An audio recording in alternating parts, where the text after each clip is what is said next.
আসসালামু আলাইকুম দর্শক। আপনাকে দেখামু আইজগো আমাগো বাড়ির একটু কাঁঠাল গাছে কিরমে কাঁঠাল হইছে।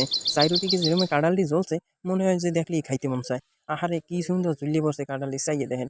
এডু একটু গাছ কিরমে কাঁঠাল হইছে। ওই মাথায় একটু হইছে চাই দেখেন। এককালে যেরকম ঝুল্লি রয়েছে মনটাকে এখন উঠতে পাইরে কোপাই খাইয়ে লাই। কিন্তু ভাই কি করার কিছু করার নাই। কাঁঠাল হইছে সব কাঁচা।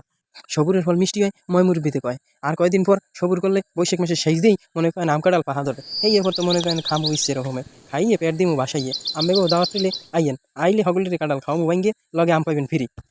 আর একটু কথা বৈশাখ জ্যৈষ্ঠ মাসে যদি জ্যৈষ্ঠ মাসে আম কাঁঠাল না খায় আম কাঁঠাল না খেলে তো জ্যৈষ্ঠ মাসে মজাই হয় না। আম কাঁঠালই হচ্ছে যে জ্যৈষ্ঠ মাসে মেইন একটা খাওয়ান। এই খাওয়ান খাইতে তো আজগাই মজা। আমের দিনে যে কি আমগুলো খাই। হ্যাঁ আম লইয়া হোক ভিডিও আমাকে দিমু হগলি পাশে থাকবেন তাহলে দেখতে পারবেন আম লইয়া আমাকে ভিডিও দিমু চাই দেন কি সুন্দর দুইটা কাঁঠাল এই কাঁঠাল এই বছর তো এরকম ছোড়ো কারণ গ্যাস এবার যে আসছেও বড় বড় হয়েছে মরুচ কেটে কষ্ট হয়ে গেছে এবং ফলবে অবশ্য আরো কয়দিন গেলে আরো বড় হইবে। দূরে দেখামু আবার কইবেন কাঁঠাল দেখতে পানি ঠিক মতো এই দাঁড়াই আনলাম আমাকে এই টিপি টিপি দেখাইলাম এখন কাঁচা বাপু এদিকে কেউ লোকটোপ দিয়েন না। কিছু করার নাই বাহুক এইবার একটা ব্যবস্থা করবো মানে ভালো থাকবেন সবাই।